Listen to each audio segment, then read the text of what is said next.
Welcome back to Second Breakfast and our ongoing Summerween series, celebrating hot weather and horror movies by bringing you the best thoughts, theories, and literary analysis this side of Annabelle's empty cage. Listen, it might be fall where you are right now, but down here it is still summer, so Summerween is still going strong.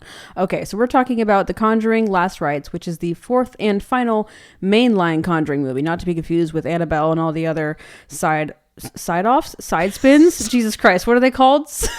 Spin-offs? Spin-offs. Anyway, we are talking about The Conjuring Last Rites. We are analyzing it as a horror movie, a character study, and as the ending of a long-running franchise. Okay, let's get into it.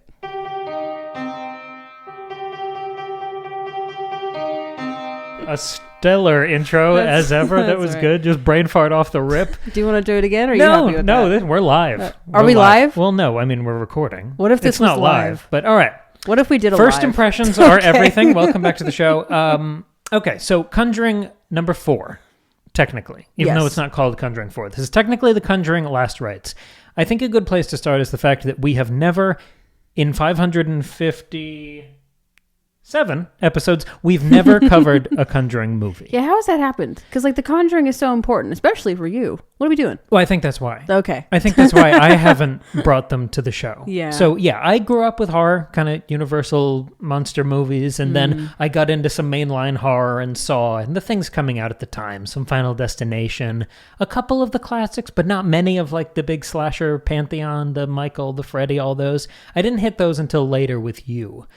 But I remember seeing the first Conjuring movie in theaters. Yeah. And go ahead, sorry. No, it meant a lot to me. Yeah, I mean, I remember you telling me about your first time seeing it. When we first started dating, you were telling me all about how horrifying The Conjuring was. And so for years, I never watched it because I was so terrified by your impression of it. I finally did watch it, and by then it was fine. But so it didn't live up to that? No, I thought it was really excellent, but it didn't scare the absolute shit out of me the way that you described it that it would. Well, you'd seen a lot of spooky stuff by the time you saw that. Well, exactly. It was one of the first...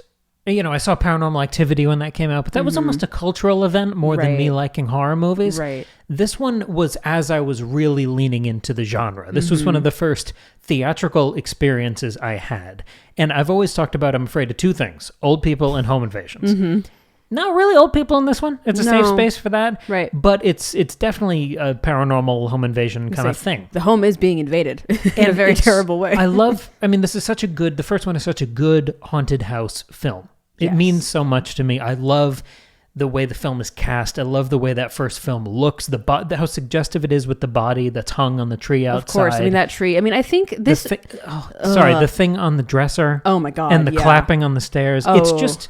Those moments just seared into my mind. I think the first Conjuring is maybe the best, family in a haunted house movie there is. Right. I think it perfects that subgenre so well. But it means so much to me on a personal kind of nostalgic level that I've never brought it to the show like that. But this fourth one coming out as we do the show so much, it just felt right to kind of wrap it all in a bow. Yes. Because we kind of touched on this in the introduction, but we're hitting this movie from 3 distinct angles. Talking about it as a horror movie, talking about it as the finale for this franchise, and as a character study. And that's kind of the place I want to start here. The first thing I wrote down when I started the process of putting these notes together, I just had this phrase in my head, the long goodbye.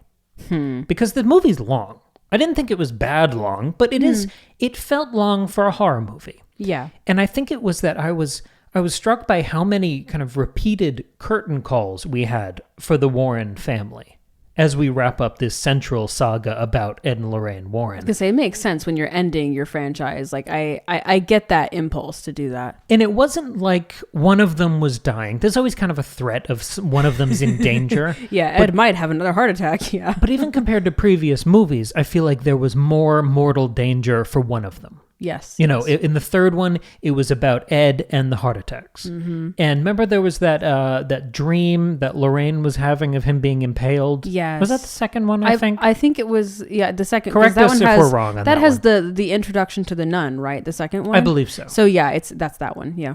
But this one felt less about mortal danger to one of the family members. And it was more just that we spent a lot of time with these characters, just kind of living with the Warrens and seeing this family grow and interact. We saw all of these life events. It was almost like a home movie Or that one of my favorite scenes in the beginning of Mad Men is when Don is walking around his house filming all of these people who've come over for this little party. And it's all these relaxed, kind of lackadaisical, impromptu moments that he's capturing. It's very calm, it's very quotidian, but it really sticks in my mind. And I felt that same sensation with a lot of this time spent with the Warrens, because it wasn't just the events of, I guess, mild spoilers for the rest of the episode. Actually, pretty heavy spoilers. Go see the fucking movie. Yeah, sorry. But it wasn't just the engagement that was a big deal, or seeing the wedding at the end. It was all of the little moments of the guys playing ping pong. Like you knew Tony was going to come in, the new boyfriend. You knew there was going to be that moment where he had to play ping pong against the dad. Yeah, right. But I love that the movie let the scene breathe before that. I know, because I think sometimes, like in a horror movie, if you're going to have a moment that's more fixated on a character, it's really like to build to a scary moment or to build to something really, really important.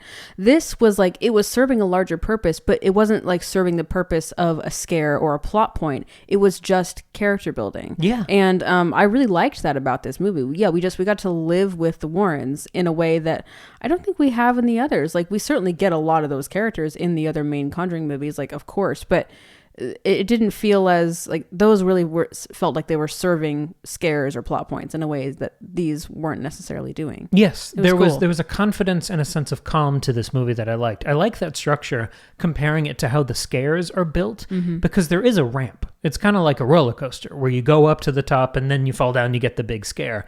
I love that there was such a ramp in the family time, but there wasn't always the character equivalent of a scare of, oh, a character's getting engaged, a character's moving away. Sometimes we just kind of, not in a bad way, plateaued and spent time with these characters and saw how Ed and Lorraine have matured. Right. We saw how Judy has grown up. We see her interacting with her parents, then we see her interacting with the boyfriend. We get the compare and contrast.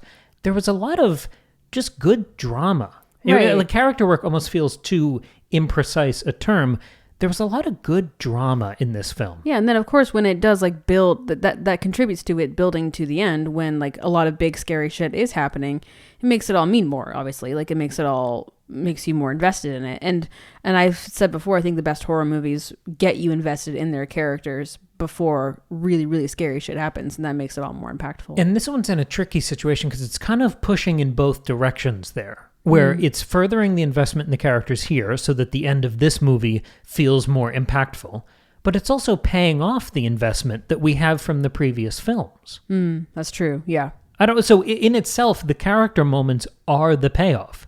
If you just went to see this movie and you hadn't seen the others, they might feel like they're building up to something, and then maybe you'd get a sense of anticlimax. Yeah, I was going to say, if you didn't know these characters, I think this amount of time with them and moments that don't seem to matter all that much might have been a little difficult to sit through or to persevere through. But because we have 3 other movies plus, I've already forgotten, not Side Saddle, what the fuck are they Side called? offs, I believe you called them. Sidekicks? What are they called? Spin-offs. Oh my God. Side saddles. Because you've got 3 other main movies and more side saddle movies, you're already invested, right? Yeah. And so it knows that about you, so you're willing to sit through the long goodbye. I mean, the same as if you think about something like Return of the King, which famously has 55 endings, and you have to say goodbye to every single character for 20 minutes each. Like, you are fine with that because you sat through, 7 hours, 7 other hours of this series, of this story with these characters, and it's so epic and sweeping. And so you are fine with these like really drawn out moments with the characters. And here I think is kind of the same thing happening. And honestly, when I wrote down the phrase curtain calls, that's what I was thinking of. Yeah. Was maybe this film as a finale has too many of those crescendo finale moments. But maybe I've just softened in the couple days since we saw the film, but I don't think of it that way at all. No, yeah. I think much more fondly of the film than maybe I did on the drive home. That processing time, it feels like such a complete piece. And I loved spending that time with these characters as much as I loved looking forward to the next spooky scene. Right. Did you feel the same way? I wasn't quite as emotionally invested in this movie or the characters as you were, but also I don't have the the first movie is not as sentimental to me as it is to you because I didn't see it as young as you saw it, and like it's just a different thing for me. I certainly love these movies, and like I care about the characters, but I cared about it in like at an arm's length, you know? So I liked it. Is the thing that kind of holds you in this franchise, is it the behind the camera talent? Is it the actors? What hooks you about the Conjuring universe? I guess it's more, I mean, when it's really effective, it's really, really good. I mean, it's the James Wan of it. Like, that's why I like it. Like, the third movie, The Devil Made Me Do It, I really didn't care for. That's because it was like our first kind of move away from James Wan in these mainline movies. And it was just it was a different thing entirely. And I think it was marketed poorly. And I was set up to think I was going to get a courtroom horror drama. And instead I just got a horror with like 2 moments of courtroom. And so it was like, okay. But I still like, I am invested in our 2 main characters in Ed and Lorraine. I think they're really interesting. I think that's something that a lot of other horror movies don't have, even long-running franchises, where it's not only that you've got the people who are being terrorized by the thing, you've also got these sort of third-party people who come in, but they are your main characters. So, like, it's sort of unusual that the family in the first Conjuring, they are not your main characters. The main characters are Ed and Lorraine, but the family that's being tormented is also so important. So I think that dynamic is unique to this franchise, and I really like that. So it's kind of both. Because I think it was sort of meant as a trick question, because if you're there for James Wan, that part recedes as you go on in the franchise. Yes. And I think a lot of people are just there because they really like the chemistry between Patrick Wilson and Vera Farmiga. Yeah. And I totally love that too. I mean, we love Patrick Wilson from everything, but I mean, even Aquaman, but particularly... I don't love being there. Do. I have not seen Aquaman, and I don't plan His character's name is Orm, I think. He might be a king. It's a little hazy. Right. But we love him from The Conjuring and Insidious. Yes. And Bone Thomas. Like, we love Patrick Wilson. I love Patrick Wilson. And Vera Farmiga and The Departed. Them together is so strong. Mm-hmm. And it reminded me, because you and I have talked about this in so many other contexts, particularly with action-adventure movies. And I would say when these movies really get going, that's kind of what they are. Mm-hmm. That we love when those movies have a strong romance at their core. Yes. Whether it's Pirates of the Caribbean, whether it's the Brendan Fraser, Rachel Weisz Mummy films, whether it's Van Helsing with Hugh Jackman, Kate Beckinsale. Yes. We love a strong romance at the center of these action-y films. And I think the heart of this franchise for me, and probably most of the audience, is this central Ed and Lorraine relationship. That's true. I do really like that element, because most of the time if there's romance in a horror movie, you know, one of them dies. And like, or it's like the point of the thing is like revenge for a romance that falls apart, you know. So, John Wick. Right. Exactly. Yeah. So I do like that element. Yeah. So I'm glad you mentioned The Conjuring Devil Made Me Do It. And I want to go on a little tangent about that, because I actually watched that one the other day. And I think it's the first time either of us have revisited the film since it came out. Yeah, I only saw it the one time. I was kind of thrown like you were when it came out. So that one was directed by Michael Chavez. And he, I believe, did both of the Nun films, which we really liked. Yeah, I loved the Nun movies, both, like, including the Nun 2. A lot of people hated on the Nun 2, and I don't know why. Nun 2 was great. I loved it, yeah. And even if you don't totally jive with the plot of those movies, because I know that like explicitly religious horror is not always everyone's cup of tea. Yeah. Those movies are absolutely gorgeous. They look to so look good. at. And he directs the shit out of and both of they're those. scary. They're really scary. And going back to Conjuring 3, after having this much greater appreciation for the director, I saw so many connections between Conjuring 3. I'm using that as a shorthand. Yeah, Conjuring even though they 3, don't technically. Yeah. Right. Conjuring 3 and Conjuring 4. And it was more thematic than it was visual, for as much as I just complimented him as a director. It's that both films are so overwhelmingly interested in young couples and young marriages and kind of that hopeful, youthful stage of a relationship. I see. Where the first two are really about Ed and Lorraine kind of aging, passing through middle age to the point that now, even though Patrick Wilson and Vera Farmiga aren't that old, they're like in their 50s, I guess. Yeah. They're kind of playing 60-year-olds. It felt like they were shooting past their actual ages in the way they were behaving. Definitely. Especially with the health issues and some of the fashion choices. It felt like they were trying to age them up even before the montage at the end. Yes. But I was so interested in how 3 and 4 are so about young couples. That's true. Where 3 is about the guy who is possessed by the devil who does the murders, and then he's the one on trial saying the devil made me do it. His relationship with his girlfriend is the anchor of that film, and she becomes the point of contact for the Warrens. And then this film, as much as I was expecting it to be about Ed and Lorraine, it's about Judy and Tony. And I think those young couples become kind of a vector or a prism that we can use to reflect on Ed and Lorraine.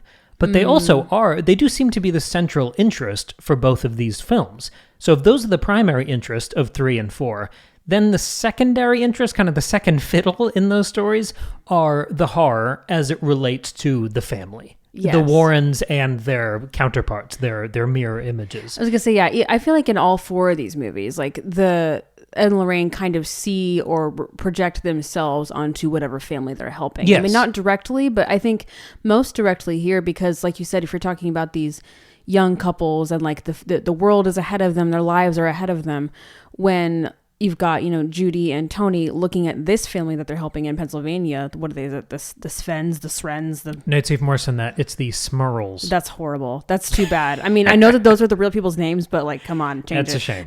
Anyway, but it's this family of 8. It's this multi-generational family where it's this couple and the husband's parents and then all of their kids. Like, this is kind of like what Judy and Tony could have. I think they kind of see that when they're looking at it. I think it's interesting. But that's the thing. If the primary interest is almost on Judy and Tony, and the secondary interest is the horror elements and baggage that Ed and Lorraine bring with them, that means that the case and the terrorized family, the point of the film, they're almost relegated to a tertiary level. They're a third level priority in this film. And I think that is particularly a trend in the 3rd and 4th mainline Conjuring films, where the families, the stories, the cases, they really become backdrops and almost set dressing. They're good. You get that there's something to the characters there, but it's thin. Yeah, there's much, much more about the cases and the families in the first 2 movies. Exactly. You get to know those characters a lot more. Like I said earlier, Ed and Lorraine are the main characters throughout, and they are. But in the first 2, it's like pretty evenly keeled. It's like it's Ed and Lorraine, and then it's also the family. They're on the same level. And so I think it does change. It shifts in 3 and 4. And it is those new couples who suck up all that oxygen, which leads to demoting the main case file family, and even Ed and Lorraine to some extent. This is where I was trying to make sense of this franchise within a franchise in kind of 2 halves. So you have the Conjuring 1 and Conjuring 2, which are the James Wan duology. Those are the hallmark. They're still the crown jewel of this entire, I think it's like 13 film, something franchise. This cinematic universe, as much as we don't love that phrase. The James Wan movies are the highlight there. But to speak about this Michael Chavez duology of Conjuring 3 and Conjuring 4, I'm interested in that hallmark. I really like that those are about young couples and that it totally changes the priorities, the balancing, the alchemy of this series. And it's okay for me that those are markedly different than Conjuring 1 and 2 because they're not called Conjuring 3 and 4. I think in another franchise, in another... titling is really important. I think it's really important.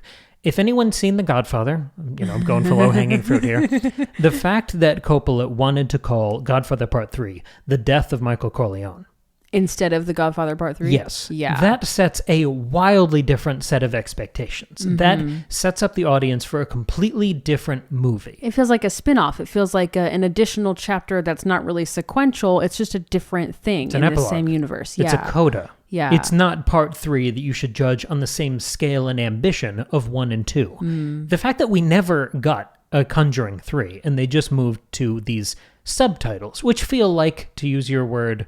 Side saddles. The Devil Made Me Do It and Last Rites. That, for me, as an audience member, an enthusiast and fan, that changed my expectations. Where it's okay for me that this Chavez duology is different than the James Wan movies. And I like them for that difference. And I don't feel the need to compare them because they didn't get that big old number slapped on them. Yes. Going into this movie, into this fourth one, this final entry, I felt my expectations were in a different place than they were going into The Devil Made Me Do It, because I was viewing that as The Conjuring 3, and it was not The Conjuring 3. And I found that to be really disappointing. But after we had sort of thought about that as the years went on and this one was coming out, and you told me, actually, it's not actually called The Conjuring 3 or 4, it's just these subtitles. I thought, oh, well, that's really interesting. And so going into this one, I was really expecting it to be an Ed Lorraine story, but not necessarily on the same type of level or the same scale as The Conjuring 1 and 2. And that meant I enjoyed this one more because my expectations were sort of more properly or accurately aligned. Yeah. Yeah, I want to move on to another angle that we're going to talk about the movie from, which is considering it as an ending to this mainline Conjuring franchise that seems to be made up of these 4 films with the word Conjuring in the title. I guess that's the way we have to talk about it now. Maybe I'll go first here. I didn't love the way it functioned as an ending. I think it kind of tried to split the difference and fell flat because going in, it felt like they're advertising it as the final Conjuring movie, so I didn't know if they were going to zoom forward and see everyone die. I didn't know if that's how it was going to wrap it up 6 feet under definitively. style. Exactly. Yeah. Or if they were going to retire or something that would feel final. I know, I thought it was going to be like this was their final case, and I didn't really get that feeling by the end of the movie. Like, you know? I thought it was going to be a let's say goodbye to the Warrens type movie. And the more the movie went on, it was a let's say goodbye to some of the Warrens, but maybe not all of them. Like, as much as it was a send-off to Ed and Lorraine, just as much time is spent up setting up Judy and Tony. Did you get that too? Oh, it's very much passing the torch. Yeah. I felt like it was very, and like, I think there's a way to do that that's sort of like indicative of this work is never done. Like, you know, things happen in cycles, generational things are passed down. Like, that's an interesting idea, but it was so overdone that it felt very much like, yeah, but what if we do another movie? You know, and I didn't really like how that made me feel. And the way that this movie, again, the marketing is so interesting for both of these. This is set up as like, this was like their final case, or this was like the case that broke them. And really the way that this movie ends up is they had stopped doing it for a while because they wanted to keep their family safe, but then they did it anyway because they metaphorically faced their trauma. Because their daughter dragged them into it. Right. And then so like, but are they going to do more? Like it wasn't super clear, and this case didn't feel particularly, I don't know, intense. It was just like another one that I guess had a couple more personal ties than some of the others, but it didn't feel particularly final or climactic. Apocalyptic. Yeah, like, I mean, it was still, I enjoyed the movie and the case was still interesting, but it wasn't like, it didn't feel like a final case or a goodbye. Oh, I agree. Yeah. I agree. And I read this interview the other day with one of the executives at Warner Brothers who produces these films. And they asked the guy, so, you know, all this Conjuring thing with this sprawling cinematic universe, is this like the MCU or are we moving on now? And he said, kind of engaging with the guy's framing, he said, we're setting up stage 2 of the Conjuring cinematic universe. Oh, no. And that didn't make me feel good. No, I don't like that at all. But I guess let's try to engage with the film on those terms. Okay. If that's what the movie is versus what we expected or wanted it to be. Sure, because you can't judge something by standards that it didn't set for itself. We're aging up Judy from how we've seen her previously. She was much younger in the previous films. What do we think of new Judy? Do we like her introduction? Does it feel natural? Do we want more of these movies with her as the lead? I liked her. I thought the actress did a great job. I liked how Judy was written. I thought she was like, yeah, that's what Ed and Lorraine's child would be. It would either be that, she would either be that, or she would be like severely like traumatized and like not functional in society. I think those are the only two directions she should go. So I liked her. I thought she was, you know, I liked her strong will, and I liked her sort of trying to follow her mother's advice, but then doing the thing you do where when you grow up, you realize your parents might have been wrong about something and you don't take their advice and you try to find your own. I liked that. Her and Tony's relationship is interesting. I liked his whole backstory about the cop thing where he should have died but didn't. So they both got this like interesting view about death and mortality and like making the most of life and helping people. But I don't think I need to watch movies from them. You know, you wouldn't be interested in that? Not really. Okay. Like, I don't know why. I can't articulate why, because like I just said, I like them both, but it's not the same. Like, she's great, but she's not Lorraine. and he's not Ed. It's certainly not the same. And so I'm just not as invested in them. So I think there's an interesting division of labor between Ed and Lorraine, where they're experts in different ways. Where Lorraine has much more of the supernatural, where she touches things and kind of goes off into this other place. And Ed is more of the muscle and the tools. And I think the division of labor is different between Judy and Tony, where Judy's the one with any level of supernatural insight. But Tony functions in a role that we really haven't seen much in this franchise, almost the role that we see the families take on in each case. He's our audience surrogate. And he's incredibly entertaining and charming and good at that, to the point that he reminded me of probably my favorite audience surrogate I've ever seen, which is Jacob in Fantastic Beasts. Yes, there's a lot of similarity between those two. And I think having a character like that who is so charming and affable in a franchise like this goes a long way, especially if you're moving away from numbered entries. To kind of zoom out, why would you do that? Because you'd think, for most audience members, if you see that a movie's coming out, say it's Conjuring 11, they would either think, shit, that means I have to go watch 10 movies as homework, which is how you and I accept that number. Yes. Or other people might think, oh, that means it's successful, and it's probably pretty good. I know. Yeah, I have to remember that sometimes. Not everyone thinks the way I think. Right. But the fact that they're moving away from numbers towards these kind of hooky, interesting, catchy subtitles suggests to me that they want these to feel approachable. And you can pop in at any time. Exactly. Yeah. That each new film is accessible to the general audience, because these films are as mainstream as horror movies get. Yes. So that means every single Conjuring-related film is going to be someone's first horror movie, never mind first Conjuring movie. Yeah. So I think having a really prominent audience surrogate like Tony is a great move. If you are advancing this franchise into like a phase 2, I think it's so important to have a character like him front and center. That does make sense. The one thing I'm wondering, though, is how many movies can you sustain that for? Because after a while, he's not going to be a newbie anymore. He's got to be used to this shit and has to become an expert. So at what point does he stop being your audience surrogate? Well, I think that works for maybe 2 movies, and this was already one of them. Well, I think that's the thing, because you always have a little bit of that with the family and the case that they're dealing with. They'll always give you some of that. Yes. I just mean not having 2 incredibly locked-in professionals like Ed and Lorraine. Having one guy who's always a little bit out of his depth gives the audience someone to hold on to. Yeah, that's fair. That's an interesting move. And each case is always dealing with a weird new demon and a weird new lore and Yeah. subtext, and we have to speak Latin for a few minutes.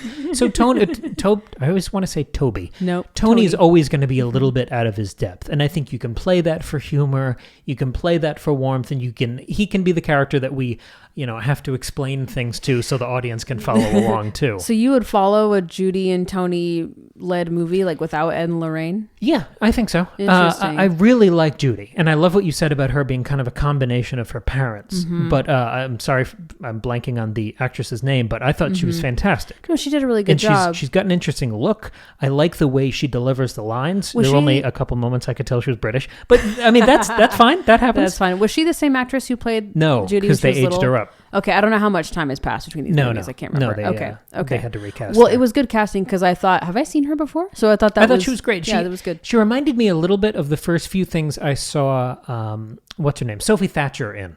Yeah. Where I see a lot of that, potential. Yes. And not that she wasn't good here, but you know what I mean. Yeah, I think she's going to be big. Yes, yeah, this exactly. was kind of, this I think is her first big role. So I'm going to see her in more things. So I would love to see this franchise handed off. I think she could handle it. And I'd love to see those new cases with a new couple. I think it would shake it up, but keep it kind of consistent. I just think we would miss Ed and Lorraine so much. I'm sure you would. But the movie's too fucking successful. Yeah. This weekend has been, we're recording this on Sunday, and the movie's already phenomenally successful.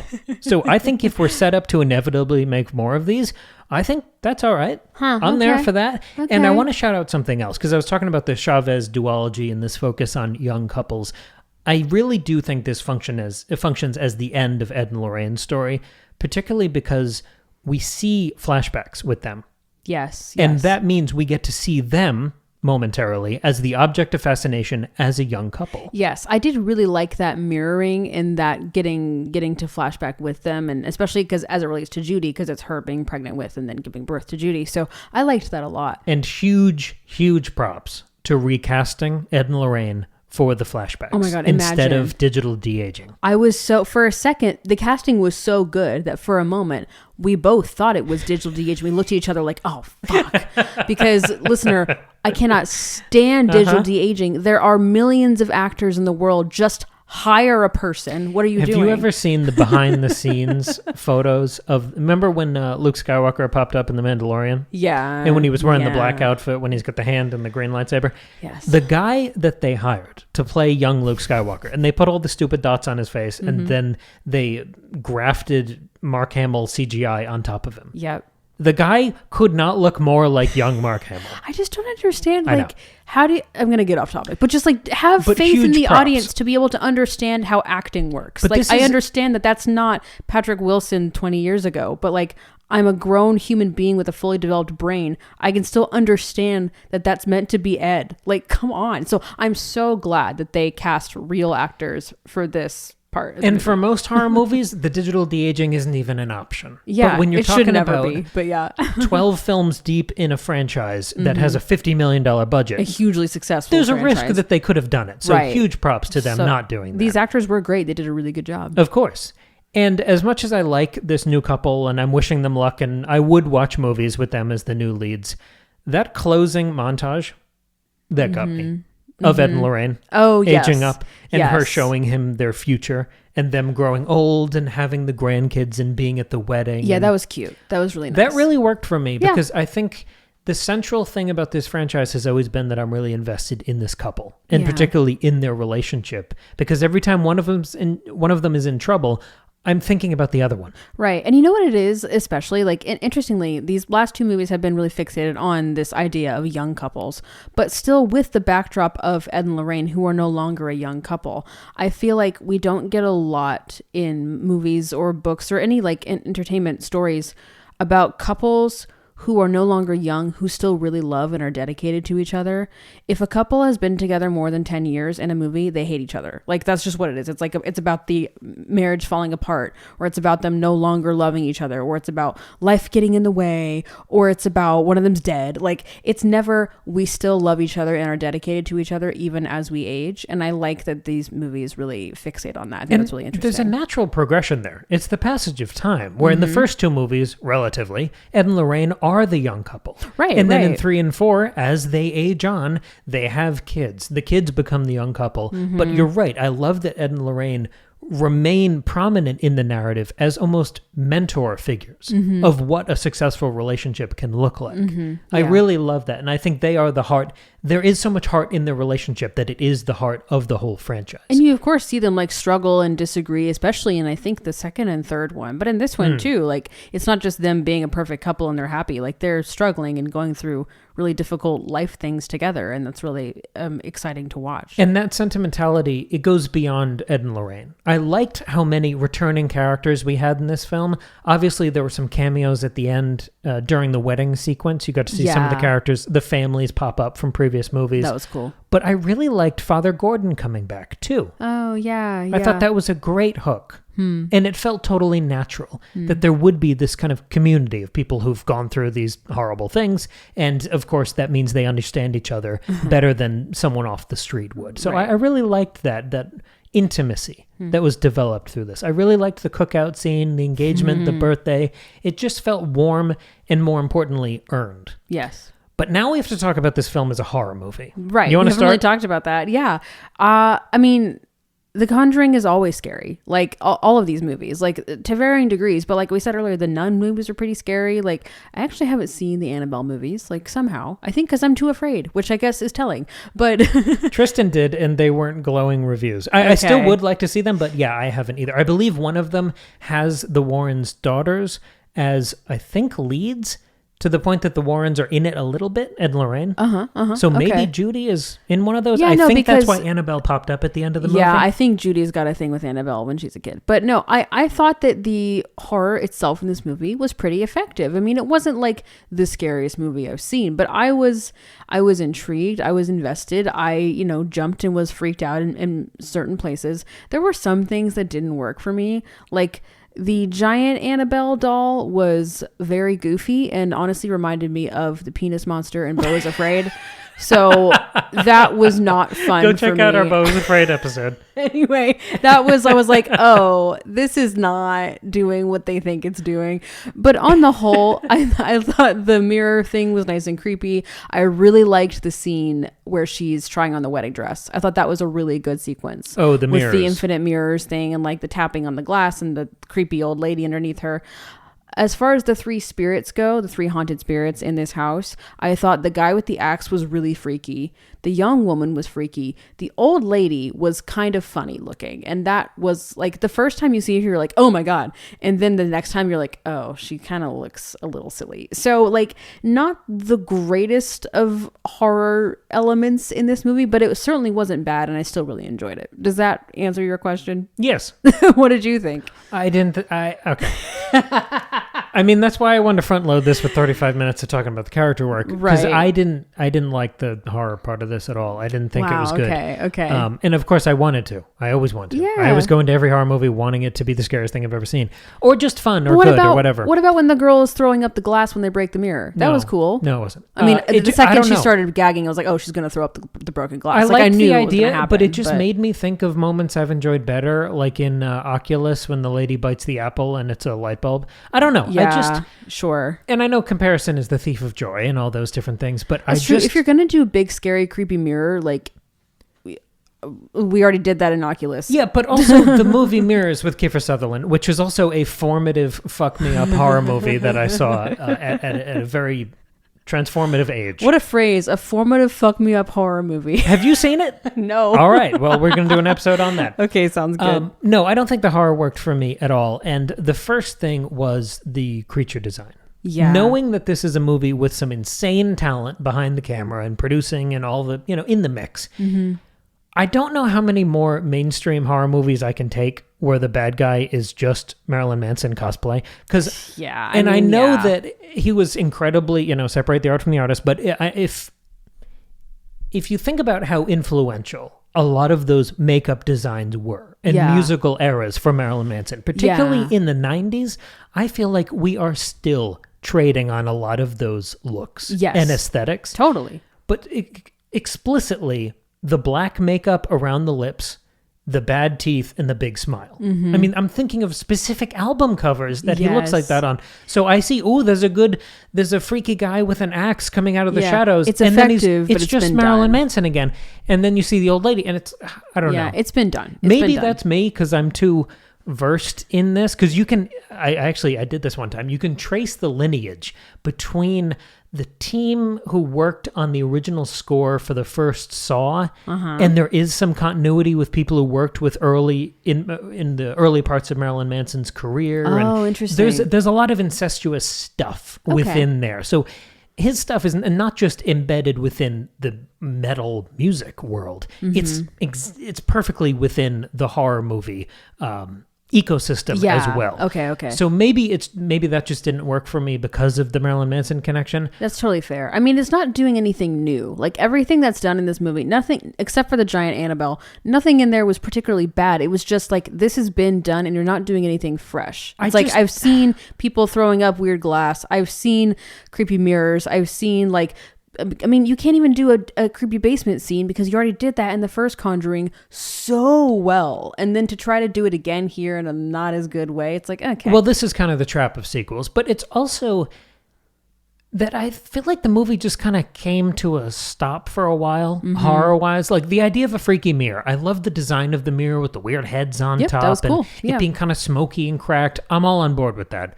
But in my head, and maybe this is because I've had a few days to process, it feels like they spent 45 minutes just with a mirror stuck into the ground on Tony's neck, slowly moving down the hallway. Yeah, it got a little old. It just kind of came to a dead stop here, where we weren't exploring all of the creative possibilities within a small setting. And if we're talking about anything associated with James Wan, because of the first Saw movie, which I think is one of the greatest movies ever made, that movie is a masterclass in exploring every possible permutation of scary shit happening within one location.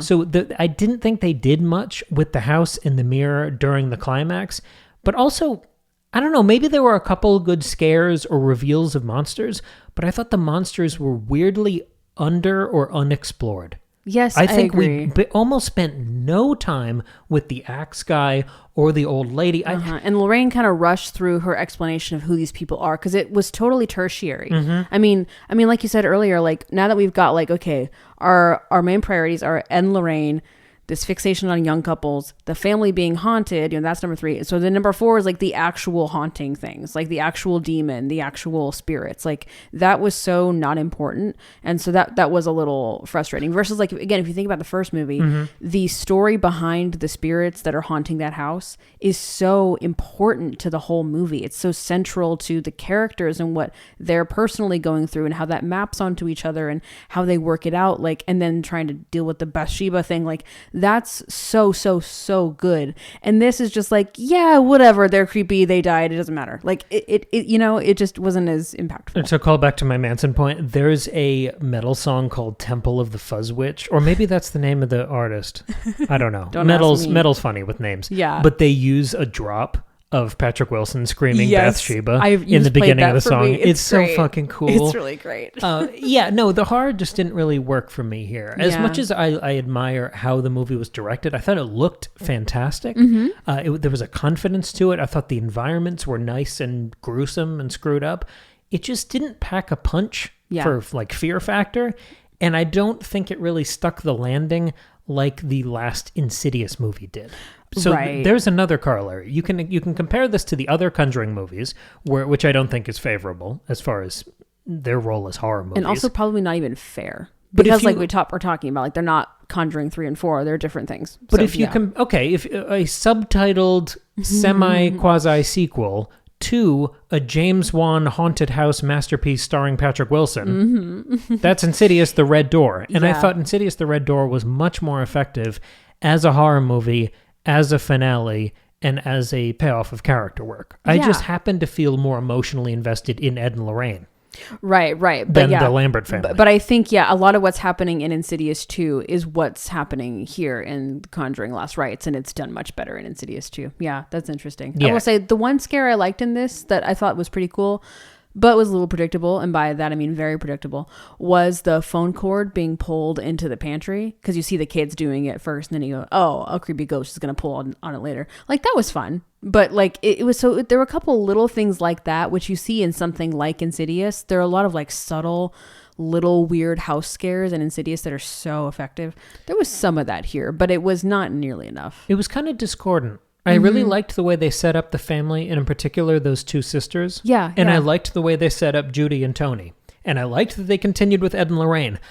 I don't think they ever successfully connected any of those 3 elements or made them talk to each other. And the magic of the first 2 is that you like, in the second one, for example, you like that British family. You're worried about the daughter, but you feel like Ed and Lorraine are intensely involved and intertwined into that struggle. And you like can't decide who you're more invested in, and that's really interesting. And the same thing with the young family in the first movie. Ed and Lorraine basically move in. I just never felt like those 3 elements talked to each other, to the point that the family kind of went away. After the first couple establishing scenes, we never really saw them interact with each other or with our other cast members. No. I don't know. It was really, like 3 movies that should have felt more connected. Yes, it really felt like the family was there just to create plot for the Warren family. It didn't feel like it was interconnected. You're right. And that disconnect was frustrating, and it meant that just some things were less effective. But still, like, the central thing of the Warren family was very effective. And, so like that's the best part of this movie. So it was a mixed bag. Yeah. I want to wrap up with, like you just did, kind of dovetailing back into the sentimentality, because like we said at the beginning, that's why we've never really talked about this franchise before, but maybe I'm just feeling warm and fuzzy because this franchise is wrapping up. It's a strange couple weeks for me with The Conjuring and Downton wrapping up. Those are 2 of my things. Those are on the mood board for what creates me. Right. And I'm sad that those things are ending, but in my heart, I am a Conjuring guy. Yeah. Especially with this one. I was there for the character work. And it's interesting to me that memory of seeing the first movie in theaters was such a great memory that I had with my mom, because that's a great New England haunted house horror movie. Yes. And I loved that connection. And now this movie wrapping up that mainline 4-movie Conjuring saga is coming out right around the 10-year anniversary of my mom dying. And I don't know, it's all wrapped up to me. I even looked it up, and Vera Farmiga in this movie is the same age as my mom was when she died. Oh, jeez. If ever, we had an interesting comment on YouTube the other day saying that we weren't subjective enough in our conversations, which You mean objective? Yes, which puzzles me a little bit because we don't pretend to be objective, right? Nor do we do reviews. No. So I think everything we're saying, I mean, it's conversation, it's discussion, it's analysis. Like, my opinion is here, sorry. Which is inherently subjective. Yes. But there's no way to be objective. That's a ridiculous thing to ask for. But even more than usual, I feel subjective, and kind of impossibly so, when I talk about The Conjuring, because I have those familial and emotional connections. And this film's subtext, for whatever its other faults, is this ironclad relationship between parent and child, maybe more so even than husband and wife with Ed and Lorraine. The moment of Judy and Lorraine connecting at the dinner when Ed is talking about heart-healthy options on the menu and Lorraine is noticing that Judy's haunted by some freaky shit. Yeah. And the conversation they have just with their eyes, not even talking to each other, for me, that's the beating heart of this franchise, is that love, that understanding, that connection, and that fear constantly, whether it's heart attacks or possessions or whatever, that fear of familial loss. And I think this franchise does that so well. I love all 4 of these movies for different reasons and in different ways, but I think they all serve that beating heart of the Warren family. So the headline for me for this movie is that I loved seeing these characters again, checking in again after a few years, and even better and even more rare in this genre, I loved being able to see a big, beloved, successful horror franchise say goodbye on its own terms.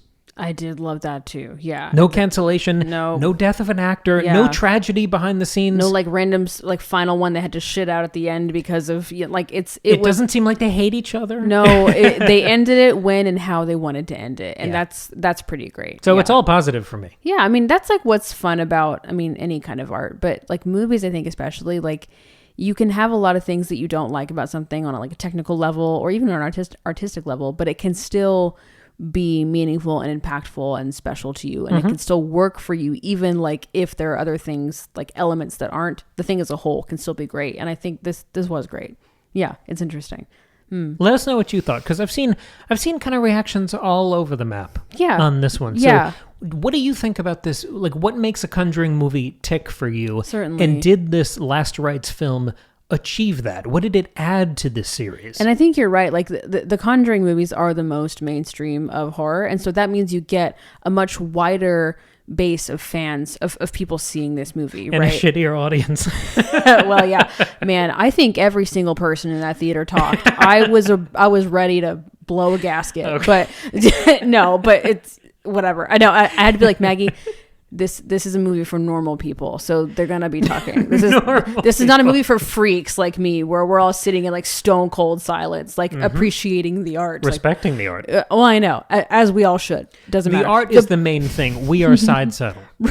Right. The point is, it's not like the people who saw Hell House LLC Lineage. Yeah. That is a specific group True of believers. people that we are part of. The people who saw The Conjuring Last Rites, it's a much wider scope of people. So of course you're going to have a really wide scope of opinions and perspectives and ideas and, desires and goals and outcomes for this movie. So I would love to hear that variety, that diversity of opinion, because I'm always curious about that. Like I don't just want people who think exactly like me. I mean, if you do, please comment, because then I can feel good about myself. But also I'd like to hear other ideas too. Yes. What did you think of the film as a character study, as a horror movie, and as the grand finale of The Conjuring? Most importantly, what do you think of the word side saddle to describe but I see, what is it, Maggie?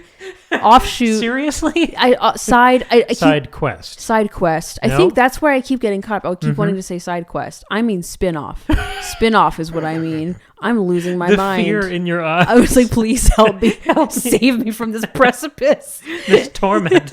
Anyway, we have a Patreon. Go check out the Patreon. It's $2 a month for more shit like for this. more side saddle content like this. We talk about a lot of stuff over on the Patreon, including horror, but also including other things. Yeah, lots of horror, but also we've done a lot of episodes about franchises on there. If you like this kind of zoomed out analysis, particularly we've been on a kick with superhero movies to talk about other kind of mainline stories that the public engages with. Specifically, Cam's been on a kick of superhero movies, and I've been in the side saddle for these superhero movies. Yeah, we've gone through the Deadpool trilogy, multiple Spider-Man trilogies. It's beyond that as well. It's a good time. And also, speaking of Hell House Lineage, we did talk about that movie recently when it came out. 4 times. We also, so we talked about the first Hell House in 2 different episodes. We talked about all of the sequels and about a solo episode about the final one. Anyway, go check those out if you want more horror, among other things. Finally, please check out Cam's latest book, Lemon Tarts in Space. It is a light sci-fi dark comedy. It is like horror and comedy and sci-fi all wrapped into one. It is like Flubber meets Friday the 13th. It is Alien meets Monty Python. It is a delightful experience. Cam is a really talented writer. You can read the book as a regular novel, ebook, paperback, whatever you like, or you can listen to the fully produced audio drama, which is a really special experience. It's like 3.5 hours. You can just sit back, relax, and enjoy the delightful rip-roaring ride through space that audio drama is. Check it out via the links in the description down below. Thank you so much for listening. Let us know what you thought of The Conjuring Last Rites, and we'll catch you here in just a few days with another brand new episode.